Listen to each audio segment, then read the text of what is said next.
Well, welcome everyone. We're glad you're here.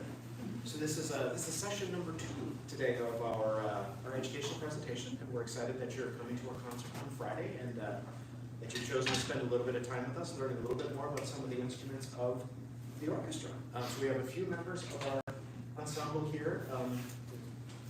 Decode a few mysteries for you, and it's a nice small group, so there should be plenty of time for you to ask any questions. So if anything just comes to mind, shout it out or raise your hand or whatever you feel most comfortable with. And we'll start out today. This is Jennifer Koopman, and she's going to be talking a little bit about the violin. Hello. So I will go grab my violin. I'm wearing my mask just in case I cough.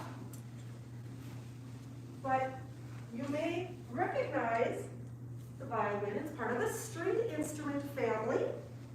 And it is one of the smallest of the stringed instrument families. And it is made of wood. And it does have 4 metal strings. And the strings are held onto the instrument by these tuning pegs. And this triangle piece of wood called a tailpiece. And this piece of wood in the middle called a bridge. And you see it holds up the strings, just like, bridges hold up cars, right? And you see this long black piece of wood. That's called the fingerboard, because that's where we put our fingers to make the different notes. And you'll notice that I also have a bow. You'll recognize this as part of the string family. And it's basically really what it looks like. It's just a wooden stick, basically. But the white part of it is a bunch of horsehair. It is real hair from a real horse. They don't hurt the horse or kill it to get the hair. They just comb out the tail and give it a haircut and then glue it to the ends of the stick. And that's a violin bow. And the horsehair, when it's pressed together like this, it makes this ribbon. And that goes on the strings, and that's what helps make the sound. Now, you don't need the bow to make the sound on the violin, so I'll show you the different ways that we make sound. Basically, anything that can make the strings vibrate, that's going to create the sound. So when the strings vibrate, you can even see it. You can see it getting blurry, right? When it vibrates, it's attached to this wooden bridge, remember? So it makes the bridge vibrate, which makes the wood of the body vibrate. Notice my instrument has holes. It's not holes like a trumpet, right? You don't blow in it. But when the wooden body of the violin vibrates, all of the air inside it vibrates. And it shoots out these holes. And that's where the sound is actually coming from. It comes from these holes that helps make the sound. So as you saw, we can use our fingers to make noise, but usually we use the bow.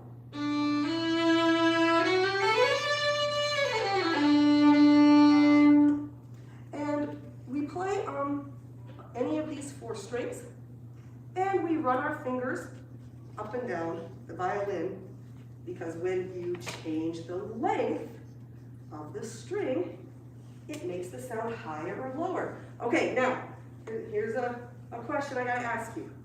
If I wanna play high notes, do I make the string shorter or longer? Who's got a guess? If I wanna play high, yes? Short. That's right, that's right, you make the string short.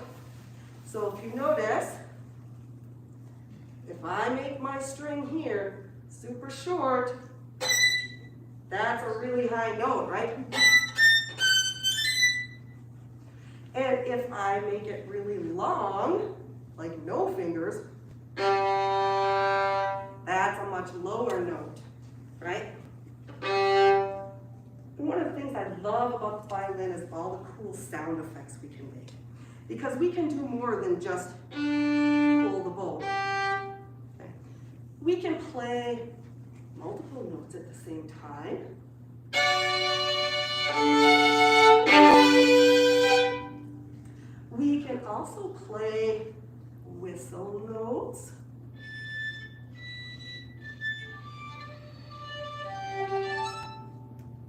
We can play short, bouncy notes.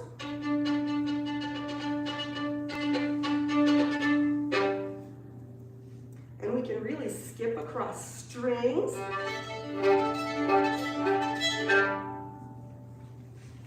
And sometimes we don't even use the horsehair. Sometimes we use the back of the bow and we bang it on the strings for a sound effect.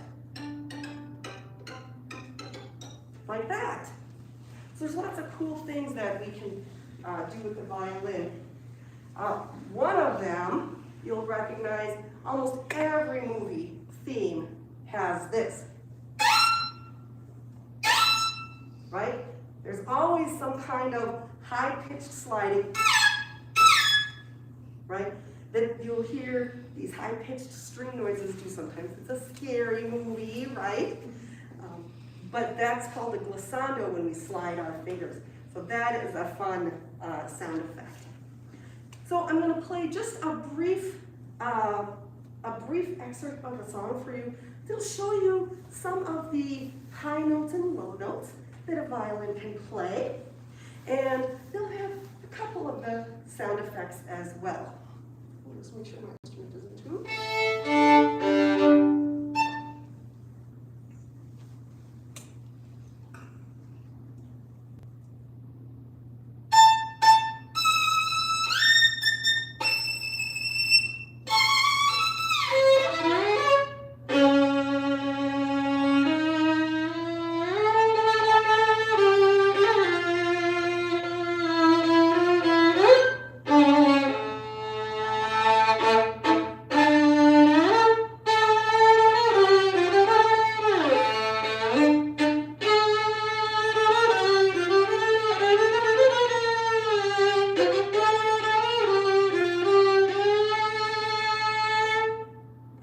So you've heard some low notes and some high notes up there. Now, we had a big event in our society in America yesterday. What happened? What happened yesterday in America that was on TV? It was a big deal. Yes. The Super Bowl. The Super Bowl. Well, I like to watch sports, especially football, but I also watch hockey, baseball. I love sports. And when you play an instrument in a band or an orchestra, it is a lot like playing on a sports team, very much so. So when you have a sports team, right, you have a bunch of players, athletes that play together. Well, in an orchestra, in the symphony orchestra, we have musicians that all play together. And who do you think is our coach? Yes? The conductor, that is right. The conductor is our coach, and they lead us. Now, there's a lot of other ways that being in an orchestra is just like being on a sports team. We all have positions to play, right? For instance, I'm a violinist. And some people are flute players, right? They play wind instruments, brass instruments, percussion, right? So the different families of instruments are our different positions. Now, every team has to have a captain, right? Right, if you ever watch a team that have the big C on their jersey, right, every team has a captain. We have a captain too.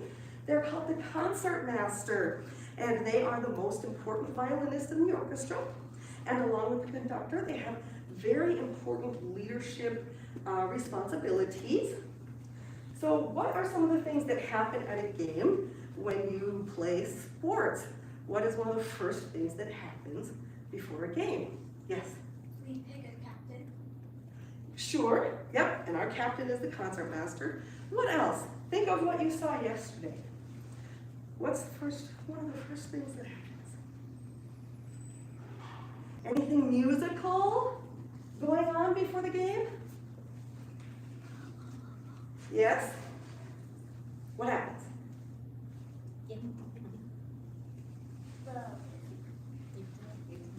What is it called?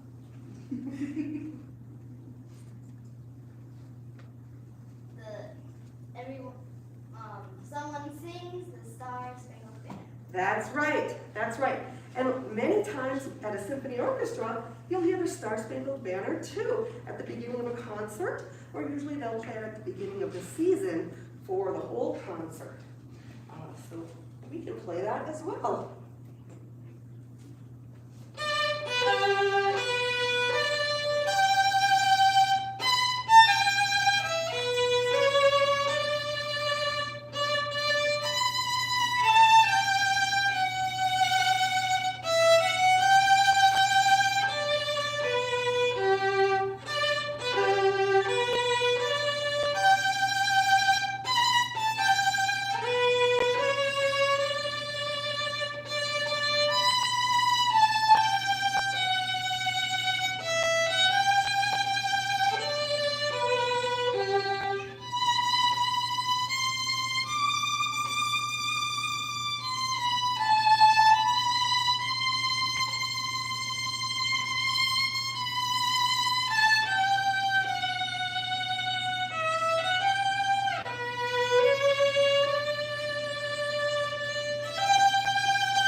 So then the game starts, right? They kick off or they drop the puck, right? They throw up the first pitch. And everybody has the coaches on the sidelines and they're doing X's and O's, right? Well, the orchestra has X's and O's too. It's called our music. And you've seen it, I'm sure, with the lines and the circles, right? In your school music class. Those are our X's and O's. And there's someone very important to the orchestra that creates those plays for us. It's called a composer. They write the music that we play. Now when you hear the word composer, you'll recognize a famous one, Beethoven, right? Most of us have heard of Beethoven. But there's a lot of current composers out there. And they compose more than just classical music. Could be a nursery rhyme, or a pop song that you hear on the radio. You know who's a composer? Taylor Swift, Lizzo, Jay-Z, Prince. When you hear a song on the radio, a composer wrote the words and the music. And that's exactly what we play in the orchestra. Yes? I have another composer. Yes. Harry Styles. Yes, yep, Charlie Puth. Charlie Puth is a very famous current composer. And when you play your game, there's always a break time, isn't there? There's halftime at football, hockey has intermissions, and baseball has the 7th inning stretch. So for the 7th inning stretch, there's something else musical that happens in the 7th inning stretch. Anybody been to a baseball game and knows what happens? What happens at the break at baseball? Something musical. Everybody stands up and what do? Sings the national anthem. Not the national anthem. Oh, right. Take me out to the ball game, right? Yeah.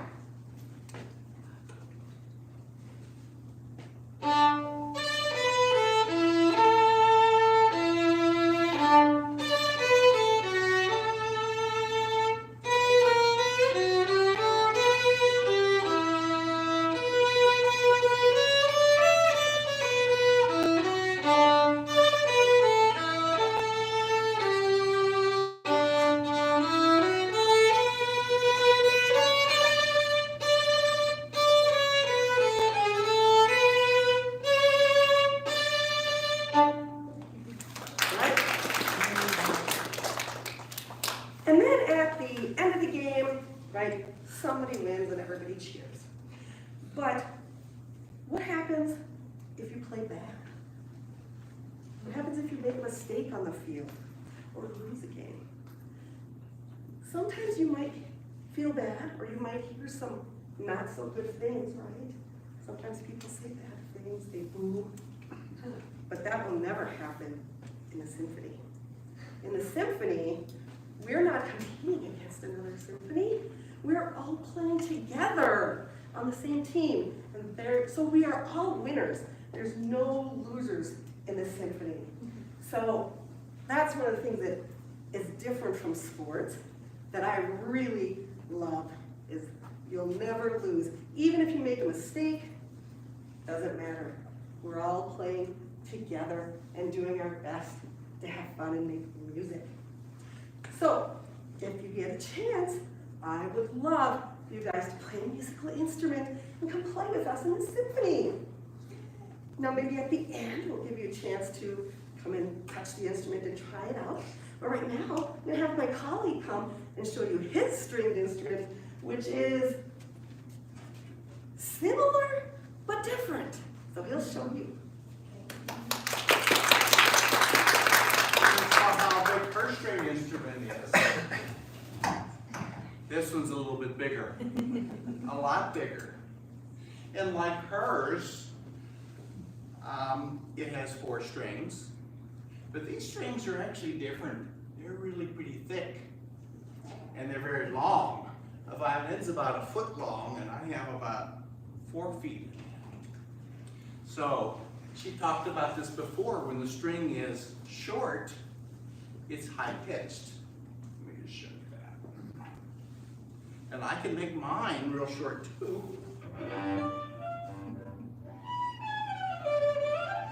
But it's pretty hard to play up there. The thing that is neat about the bass is we get to play real low notes. And they're powerful notes too.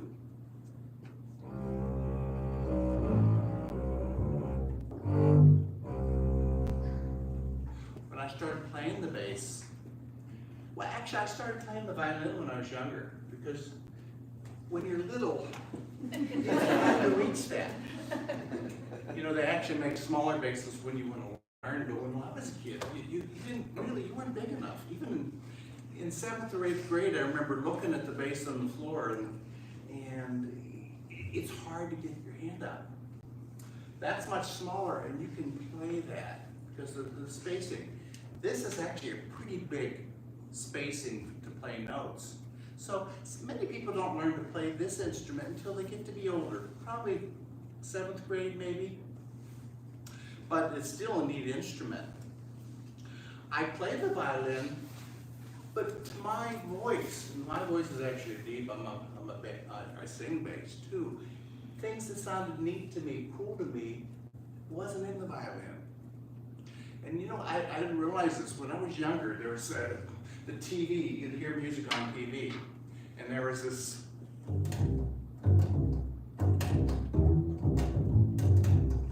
that was a song, there was a background music, and that was actually a Western song. It was a Wild Wild West. And I always thought it was a guitar, but it was a bass. When I realized it was a bass, I wanted to play that. And I still remember that tone, because I like how it sounds. The bass gets to play neat parts, and it can be scary.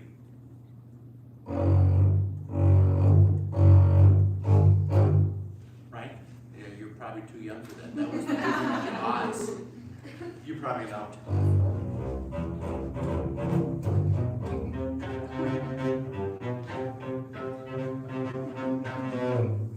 Okay. So the bass gets to play neat parts. In fact, the word bass, what does bass mean? The base of a lamp, or the base of a stand. It means the foundation. It's a note that things build upon. And these really notes, we don't always hear the bass because the violin gets to play the melody, or the trumpets get to play something regal like the king marching in, or the flutes get to play the birds and the neat sounds. The bass plays the foundation, so sometimes you don't hear it. But it's there, it's a pulse that you feel. But the bass actually can play.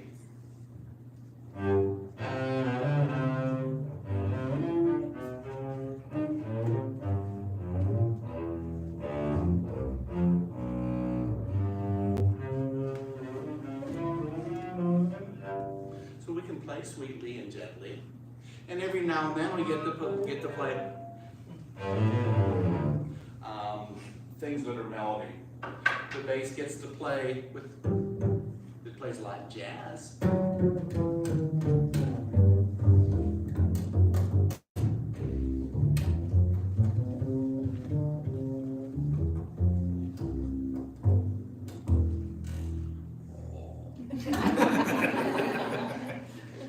But it is a string instrument. We play together. And there's different sizes. There's cellos, there's the violins, and the violas, which are bigger. They have different sounds, just like you heard the high pitch and the low pitch. And we play the foundation. And we get to sit. When you go to the concert, we have the violins all on the right side.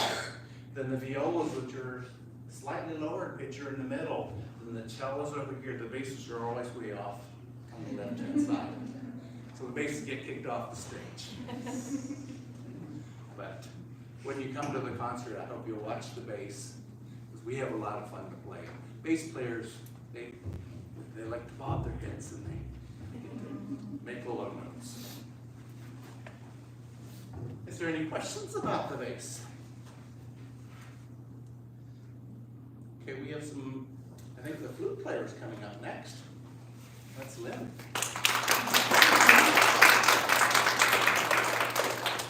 We're heading back up into the violin zone for intonation. Leaves at the bottom, and the violins and the flutes are at the top. Has anyone played a flute before? Flute players. Who wants to play the flute? There you go, there you go. And I wanted to play something, and found a flute in my house. Oh, I was about 10. And Mom, can I play this? Oh, Mom's a flute player. Of course you can play that. Sure, do that. So, part of my learning was, like every flute player, you start with the head joint. You just take it off. I don't have a string. I don't have a mute. I don't have a bow. I don't have a reed. I don't even have a cupped mouthpiece to go into like the brass. I have to blow across this, sort of like playing on a pop bottle. Okay, so I have to blow across it, and then all the physics take form, right? And then the air comes out wherever the end of the flute is. So I don't blow into it. I don't blow above it. I split the air on the side of the mouth of the embouchure hole. It's like, oh. So it's a tricky thing, but when you get used to it, then you go, piece of cake. Fun times.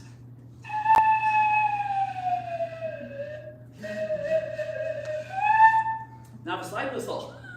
And once you get to that stage, you want your band to stop goofing around, so you put the rest of your flute together. Okay? There's the body, there's a foot joint.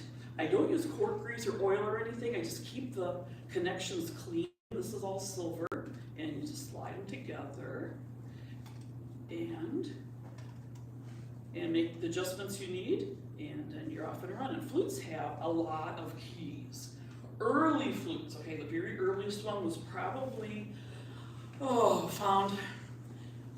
it wasn't found 60,000 years ago, but when they found it, it was about 60,000 years old. Okay, so it was carbon dated and whatever. It's made out of a bone. So think of a bird bone. You guys realize birds have hollow bones? I see a lot of yeses, cool. So then you put little holes and you just cover them. Sort of like a recorder. Have you played recorder? Some nodding, recorder, the little whistle thingy. Yeah, okay. So that was like an early flute.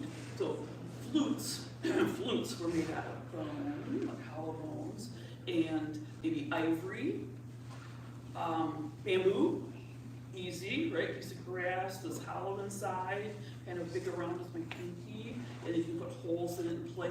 And might play it this way, might play it this way.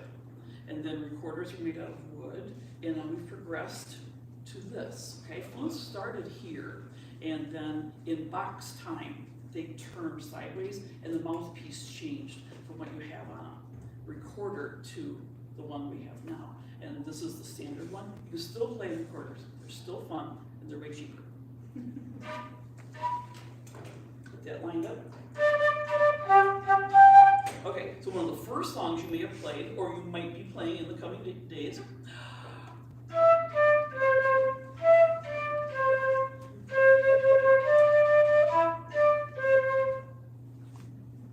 box buns?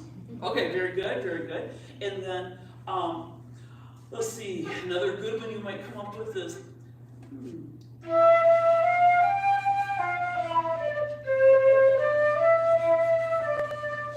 was that one?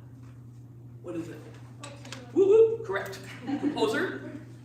Ludwig van Beethoven. Whoa, yes. Very nice, very good. Ludwig von Beethoven. Awesome. Okay, and then,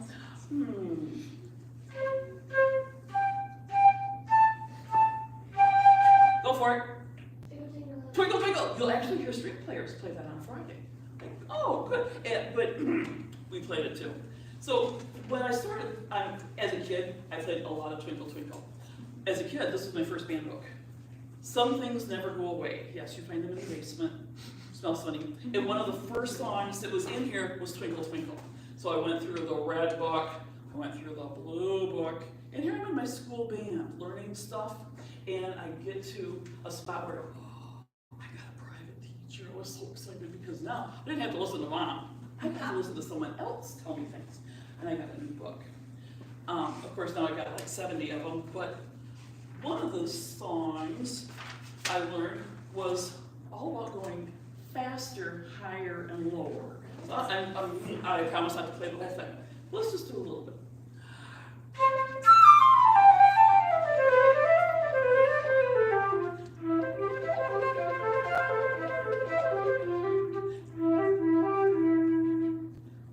Just to get you started. So my teacher was teaching me all sorts of cool things. The lower notes, Twinkle Twinkle only has 5 notes. I need more notes than that.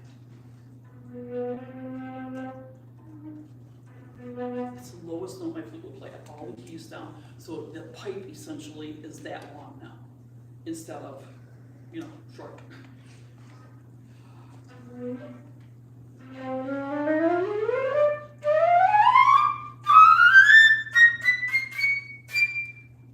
High enough? Yeah, okay, so that's like the usable high and lowness of a flute. So you go, I like playing lots of notes. That's kind of cool. What else can I do? Well, pretty much whatever you want. I wanted to get better. I wanted to get better at going fast. So I learned how to use a metronome. I advise rechargeable batteries. So, just leave that on.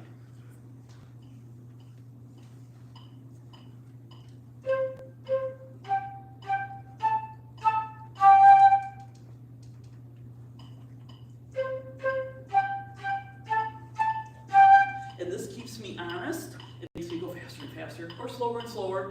And it was very useful in learning how to get to be a better player. I got to play in the youth symphony when I was high school, late middle school. I think it was called junior high then. Symphony music.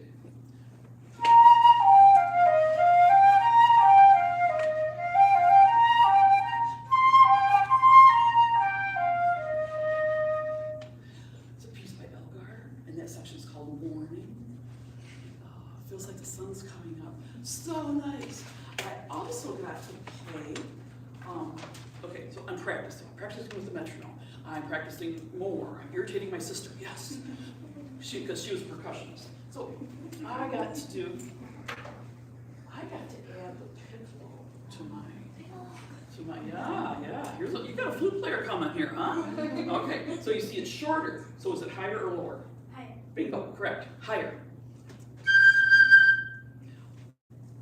Here's Sunshine now with sparkles.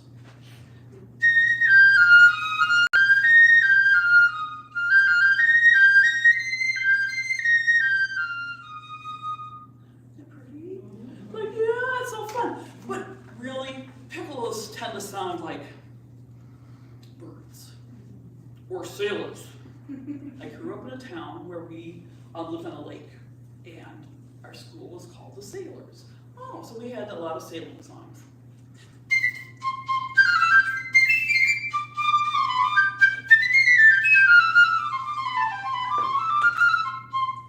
And that's a hornpipe, like from a sailor. I know, fun. So I'm learning how to do, working with a metronome, high notes, low notes, different styles of music, playing with different groups of people. not satisfied. Let's learn some special stuff. What's that called? No. Trill? Ooh, you're good. Have you trilled something before? Yeah, on the piano. Excellent. 2 fingers, right? Nice, yes. It is a skill. Sometimes it's lumpy. Or you practice a lot and it's nice and cool. Different fingers trill better than others, but it's cool, so you practice. Then I learned being able to tongue really fast with double and triple tonguing.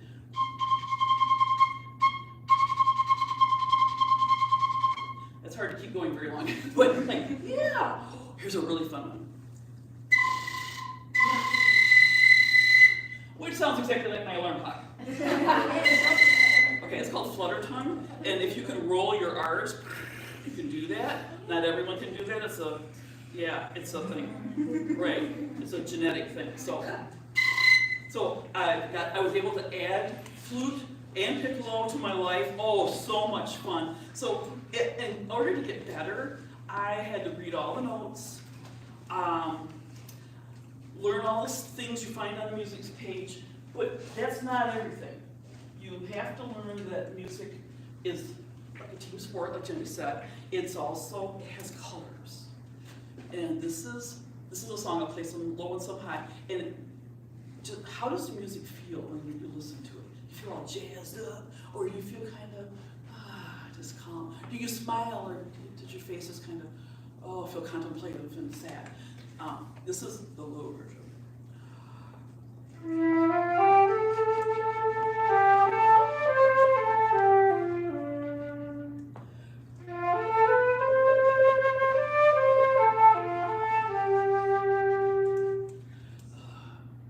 Or the sparkly version.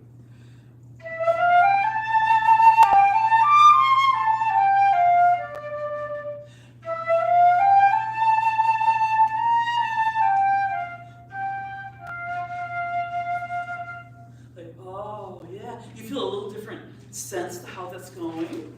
Oh, that feels fun. Okay, so flute playing, I think is a blast. I like to play just because, I don't know, it feels like a voice.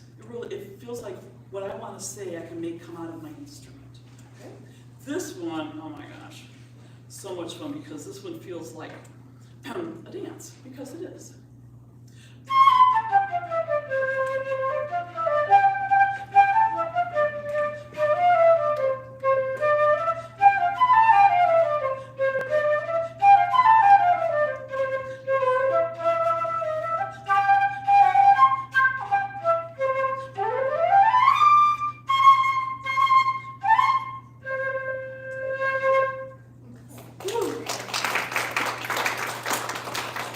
It's actually a dance from an opera.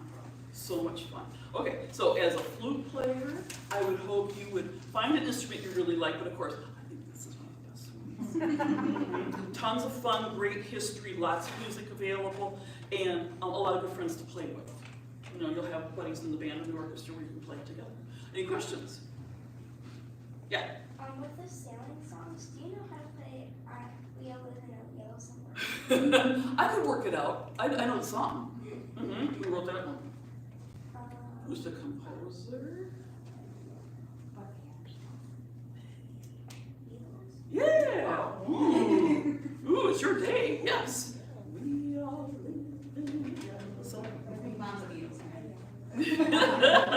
Yes, that's good. So we won't be playing the Yellow Submarine on Friday. Yes, but you will hear Twinkle, and you'll hear you will hear things that you've heard before. Like, oh, I recognize that. Okay, and Kimberly actually is going to share some solos that she'll be playing, so you'll hear her for sure. Okay, flute. And let's just point for a second. Right here, if you can see past the conductor, I'm pretty much in the middle. Grab it. Yeah, easy to find. You're in. Thanks, Lynn. I actually sit right behind Lynn in the orchestra. So sometimes her head gets in the way, but we still get along. So thanks for coming this morning. My name is Kimberly, and I play clarinet in the orchestra. I'm also the executive director and the music librarian and the woodwinking coordinator, so I'm a little bit busy. but we're here today and we're glad to be here. So this is a clarinet, and has anybody ever seen a clarinet before in school? Yeah, it's a pretty popular instrument, especially when you're younger, and you'll see it in band and orchestra. And the clarinet is made out of wood, and it actually starts out skinny at the top and gets wider as it goes to the bottom. And the bottom part is called a bell because it looks like a bell. It's a very creative name. And then this is the bottom joint and the top joint, so you can remember the bottom joint goes on the bottom, the top joint goes on the top, the barrel, and then the mouthpiece. And the mouthpiece is where all the magic happens. So you take a reed, which is made out of wood, and you need to wet it, which I got asked earlier in the day, why do you have to wet it? Well, if you try to play it when it's dry, nothing happens. You can't make any sound at all. But when you wet it, it allows it to become a little bit flexible. So when you blow on it, it vibrates and it shakes back and forth. And that's actually what makes the sound come out of the instrument.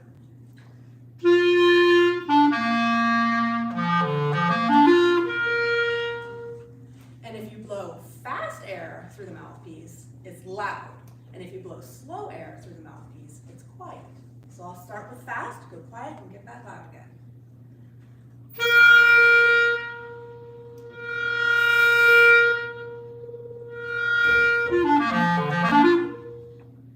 You get really soft, and you play really slow air. So it's really neat to see how loud you can be. You can play with the trumpets, and they're always loud. My husband plays trumpet, so he's always playing very loud. I like to play with him. But sometimes I like it to be quiet. And always we like to play with good sound.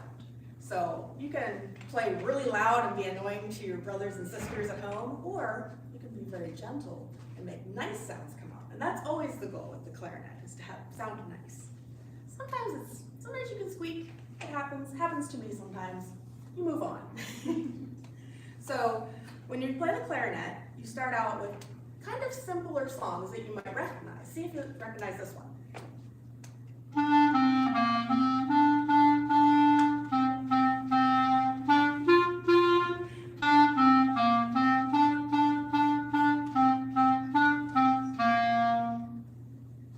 We all know that one, right? Yeah. Yeah, Mary Had a Little Lamb? So something that uses a lot of those same notes, we're going to play on Friday, and it's called Romanian Folk Dances, and I have a nice little solo. It uses a lot of those same notes. See if you can hear how they're similar and different. A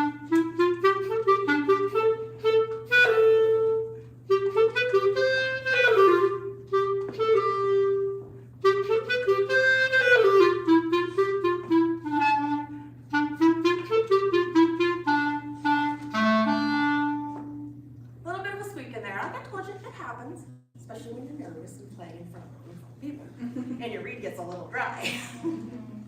So nothing to be ashamed of there.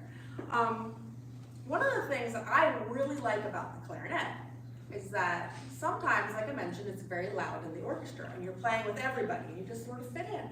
And other times, you get to play by yourself, and you get to play a solo. So one of the things that you'll hear on Friday is called Polovitzian Dances, and right at the very beginning, you'll hear a solo clarinet, and it's all me. So on Friday, when you hear that piece, remember and listen for this.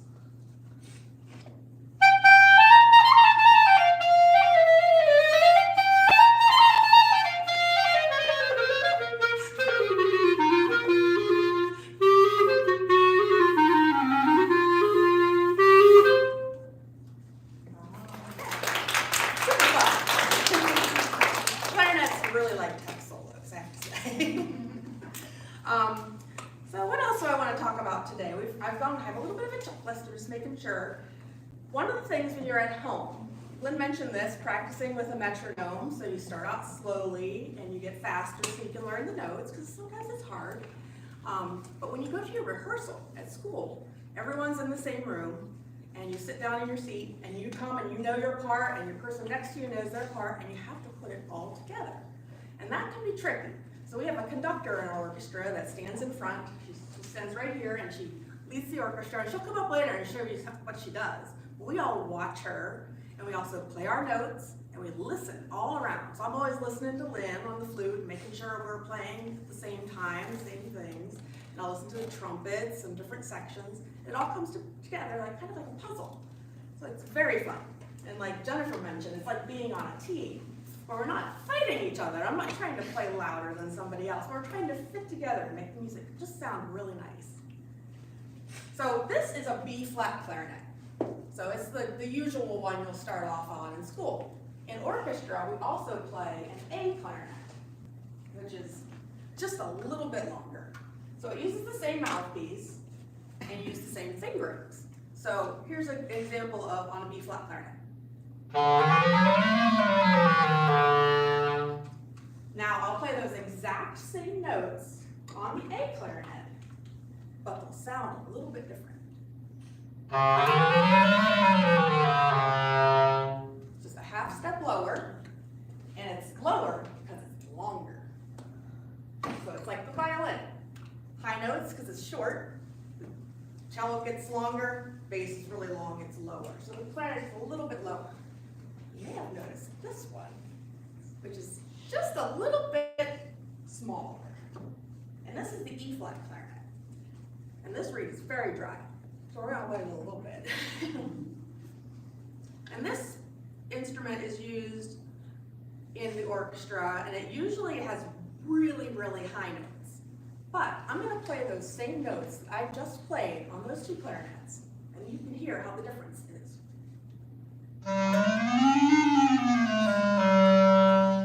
So same notes, same fingerings, but way different. But it makes it easy for the clarinet player because you don't have to learn different fingerings. But this instrument goes really high. So I'll play that Polovitsian dances. Same notes on this one.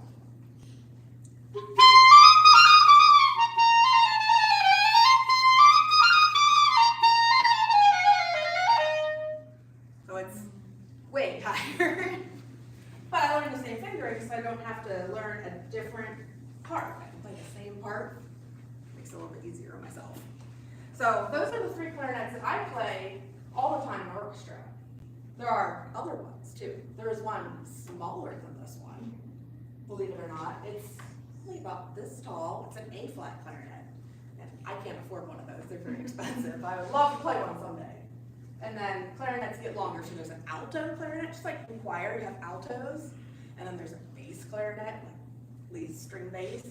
And then there's a contrabass clarinet that's even longer, and it's almost as tall as me. So it's a really, really big clarinet. Plays really low notes. Super fun to play. Also very expensive, so I don't have one of those today. So what I like most about clarinet, I think I mentioned, is you fit in everywhere.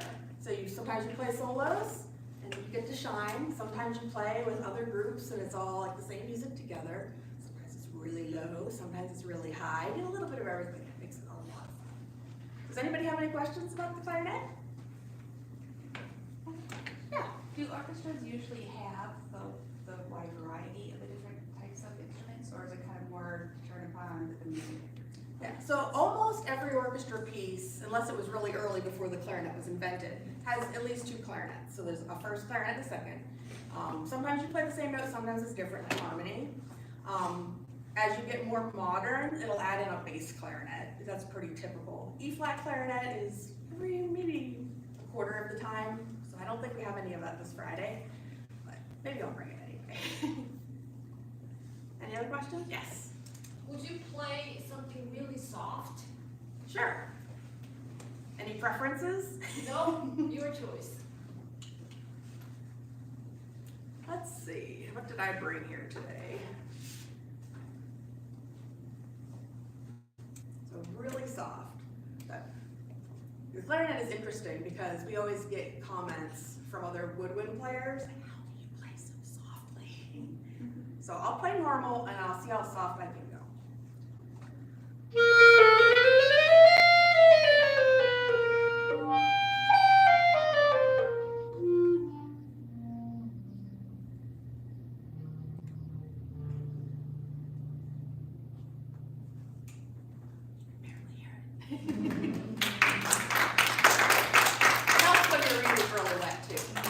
Today, it makes it a little bit harder to play soft. That was one of the questions we got this morning. You're like, why do I keep taking it off and putting it in my mouth? You'll see, watch the woodwinds, watch the oboe players who also work with a reed like similar to this and bassoons. They're always pulling their reed out, putting it in their mouth, or dipping it in a water cup, keeping it wet, because when it dries, you're in a world of hurt. Any other questions? Yes, Why are there many different versions of the clarinet? that's a good question. So much like the flute, early clarinets didn't have a lot of keys because people didn't know how to make metal keys and stuff. So as more keys were added, and I actually have a couple of extra ones, there's some on the back here, little specialty keys. As keys are added, you can start to play more notes, not just open notes, you can like do chromatic scales. I don't know why exactly the A clarinet was invented, because I half step off, but I'll tell you that sometimes when I'm looking at the music, and it's really a lot of sharps and flats, I'm not sure if you know what those are, but imagine the black keys on the piano versus the white keys. Sharps and flats involve a lot of pinkies, and sometimes your pinky's not very strong. So it's a little weak, a little slow, a little tired, you have to practice to make it good. When you change the key to the A clarinet, suddenly now you're not using any pinkies. So everything's just your 6 major fingers, and it makes it a lot easier to play.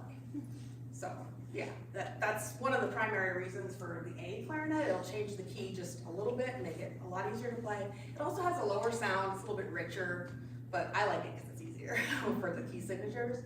The E flat clarinet is just to get the high notes. I mean, they're super high because it's a short instrument like piccolo. Yeah. So, like, it looks so busy. So for every finger hole is there like a thing that helps it do that, or is it for like make music, or is it for just all of them? Yeah, so it's very busy. That's very true. And you only have 10 fingers, and this one's just holding it up. So that doesn't really do anything with fingering. So it's 9 fingers. You have to make all of the other fingers work. And this clarinet has 18 holes and keys, so 9, that's a lot to do. Trying to do 2 things at one time. So most of the time you're just going up and down. So as you're up here, it's a higher note, and as you go down, it gets lower. And then the notes in between are done with the pinkies. The pinkies get a lot of work on the clarinet. So if I do just open notes, and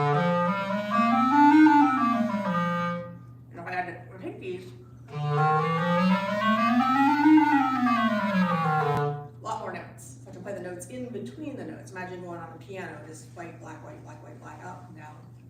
So pinkies get a lot of work. And then as you learn, your fingers get stronger. So like you start with the Mary Had a Little Lamb, that's easy, there's nothing wrong with that. You learn to get your mouth muscles in shape so you can play a long time, your fingers learn what they're doing, and then as you keep practicing, you add more fingers, and higher notes, and faster notes, and it's super fun, love it. Any other questions? Yes? How can you remember which one is which? Oh, I know, it's like riding a bike. So like I said, we start out simple with a few notes at the beginning, and you don't have to learn them all on day one. It's sort of like learning, like when a baby learns to walk. They crawl first. That's the Mary Had a Little Lamb, you crawl. And then you stand up and you do the Twinkle Twinkle, which is a little bit more complicated, it goes up a little higher. And then by the time you're, high school age, you can run. You can just play all of the notes. And then I went to college for 4 years, and I've been playing for 38 years of my life. So I still don't know everything. I'm learning things every day, and just keep practicing. It's super fun. You get used to it. And even when you put it down for a while and you take a break and you come back a couple weeks later, you don't forget. You remember. It's like riding a bike. Anything else? Okay, we're going to move on. I think Dan is going to come up. Dan is actually my husband. He plays trumpet in the orchestra. We have so much to talk about. All right, so, gosh, where did we begin? So I play the trumpet, which is a member of the brass family of instruments. And I think most people have seen a trumpet before, knows what it looks like. So, sort of maybe a little quiz. How many people think they know other instruments that might be part of the brass family of instruments? What do you think? I think tuba. Awesome. Trombone. Trombone, 100%. And there's one other brass instrument that you commonly see in the orchestra. Does anyone know what that one might be? French horn. French horn, yes. So the trumpet, The French horn, the trombone, and the tuba are typically the brass family of instruments that you will most commonly see. And you'll see all of those in our concert on Friday. And sure, what do you got? We have a French horn. You do? That's awesome. You might be watching out for them. We have 5 of them in our concert on Friday. All right, so when Jennifer started, she talked about how when the strings on her violin vibrate, they make sound, and sometimes they use a bow to do that. And I was like, well, that sounds cool. Sorry, I don't get a mic. So that doesn't seem to work so well for me. So we can't do that. And Kimberly showed you that she has the little wooden reed that she puts on her instrument. Well, I don't have any place to put that on here, so that's not going to work for me. So the way that all of the brass instruments make their sound, whether it's the trumpet or the French horn, the trombone, and the tuba, is something has to vibrate in order to make the sound, and that's going to be me. So my lips are going to vibrate, and then with this whole contraption of pipage, we're going to make some music. So on my trumpet, I have this little piece, which is called a mouthpiece, and French horns and trombones and tubas have it. The lower the pitches they make, the larger their mouthpiece. And then I have my trumpet. I don't really need this, at least not for a moment. So I'm going to make my lips buzz, and if I do it without the mouthpiece, it'll sound something like. And that's ultimately how I'm going to make all of the sounds on the instrument. Well, that just kind of sounds kind of gross. So if I play on the mouthpiece, I can play from low to high and make all of the different notes of it.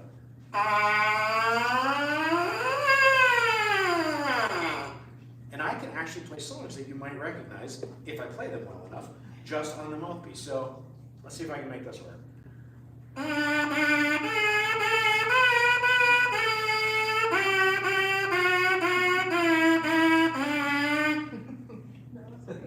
Does anybody recognize it? Yes! Awesome. Right. So that still sounds kind of gross. Like it's all kind of buzzy and airy. So the instruments, the trumpet or the trombone or the tuba, this is kind of like an amplifier. If any of you ever have played an electric guitar or seen anybody play an electric guitar or an electric bass that's not connected to an amp, when those players play, you can hear they make all the notes, but it's just super soft. So when I plug this into this is like plugging my guitar into an amplifier, and so that I can then go.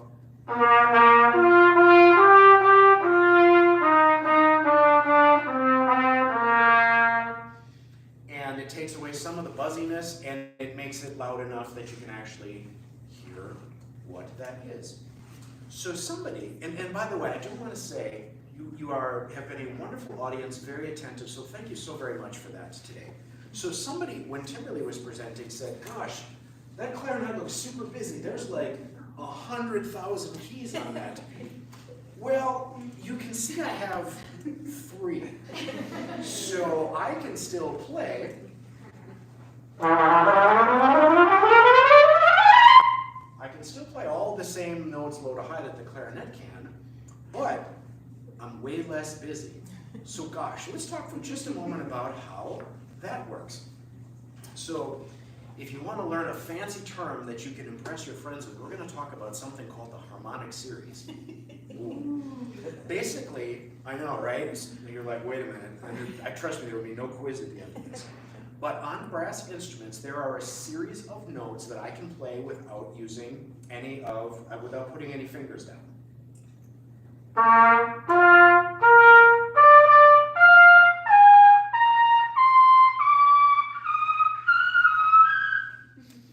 So those notes, which get closer together as I go higher, I can play all of them without any of the valves.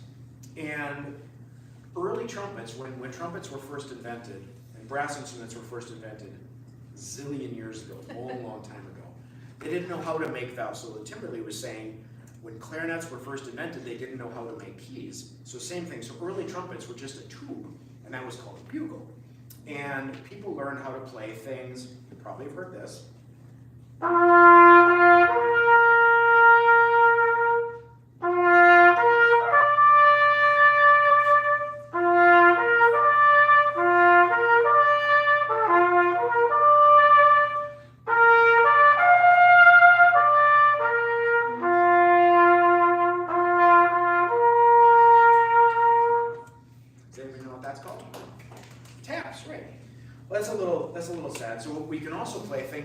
are a little more up-tempo and peppy without using any vowels.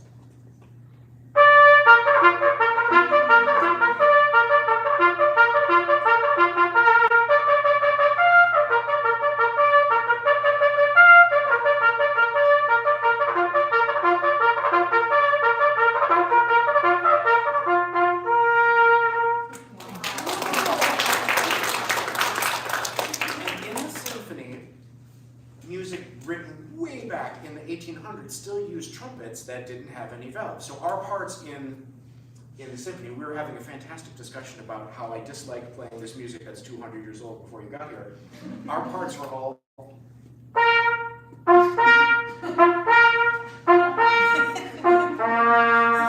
and that's like all you can play because we didn't have the ability to play any other notes. So if we then, when people figured out how to make these, I can play all the notes in between those notes in harmonic series. So that allows me to then play anything that any of the other instruments can play. So I can play things like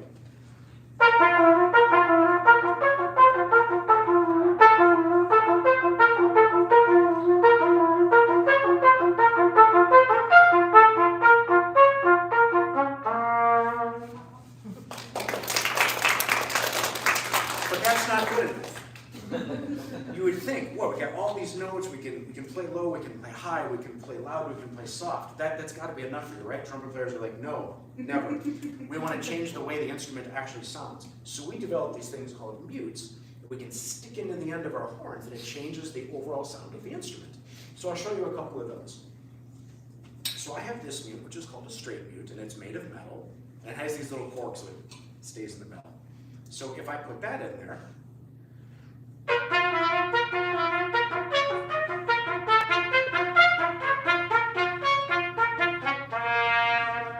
it makes more of a brassy sound. Super fun. I have this mute called a cup mute. Totally different.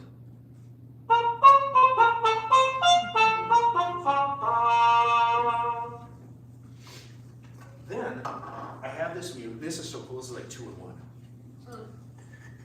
So this one is called a harmony mute. Now we got so I can play it like this.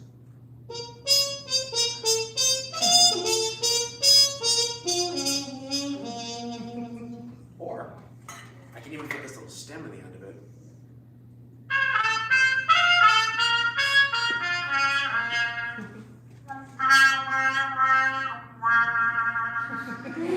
Sometimes we call that a wah-wah mute. And then there's lots of other things that aren't even really mutes. This is the bottom of a plunger that you would use to unclog your sink.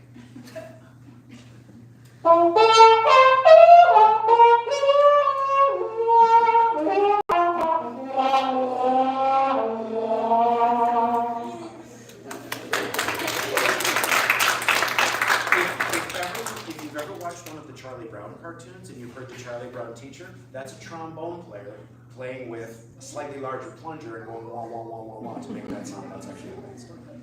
So it gives us a whole world of different effects that we can play. So those are some of the things you'll hear from the trumpet and the other brass instruments. All right, so when we started out, Jennifer talked about us being a team and having our leader, the conductor. So our conductor is going to come up and show how from this spot here in the orchestra, she controls all of these different instruments so that we can be a team and be together and make great music. So thank you again for coming.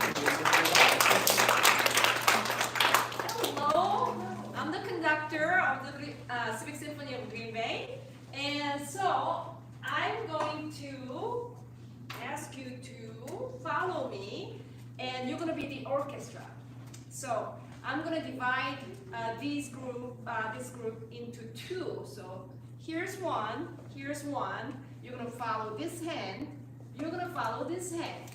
When my hand goes up, you say, actually, let's do reverse from the first session.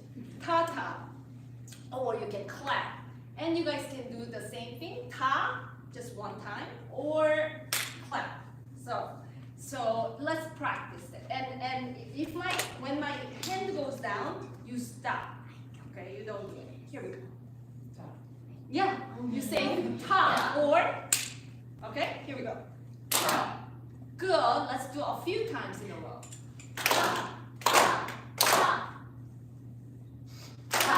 Good. This time, you guys do ta-ta or, okay, here we go.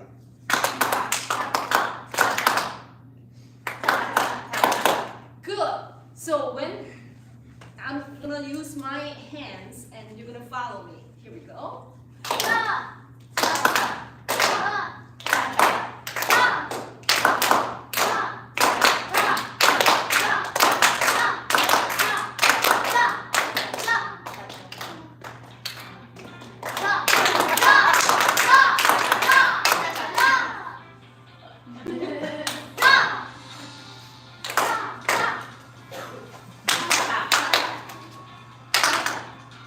Good.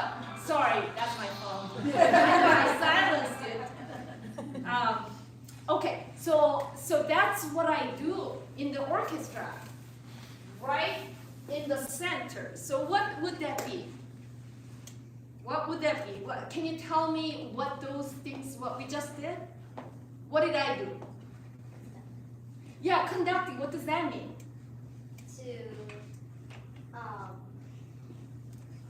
What did we do just now? Okay, let's do this one more time. Okay.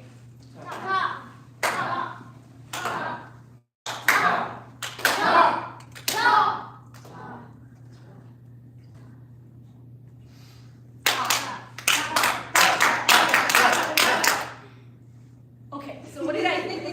Control. Yes, how did I control? What did I control? Us. Yes. And how we sounded.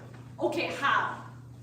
By moving your hands. Yes, by moving my hand loud and yes, loud and soft, and also yes. Can you let us go over the word tempo? Yes, what is a tempo? So how fast you go? Yes, speed. So I can go fast, and you guys followed very well, and I can also go slow, and you guys did very well. So with that, we're gonna apply that to the actual song, Twinkle Twinkle. That's like today's theme song, right? Here we go. Twinkle, twinkle, little star, how I wonder what you are. Up above the world so high, like a diamond in the sky. Twinkle, twinkle, little star, how I wonder what you are.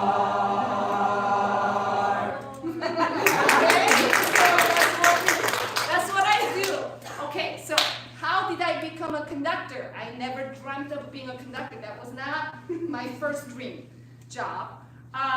I became a conductor very, very late in my life, and I grew up playing piano and also singing. But I figured, I found out that I wasn't so good at it. So I prayed really hard, and I asked for help from God, and I said, I need something that I can say. I love doing this, but I don't know what that is. And I landed in a school with a wonderful teacher who taught me about orchestra conducting, not just skills, but what it means, and about the orchestra, and I fell in love with the sound of orchestra, with all kinds of different colors. So I thought, this is it. I just absolutely loved it. I studied it day and night, and so here I am conducting the orchestra. So I'm sure you can do that same thing, but there are not that many jobs. There are more jobs as a players. Okay, so thank you very much for coming here, and hope you enjoy on Friday. Okay.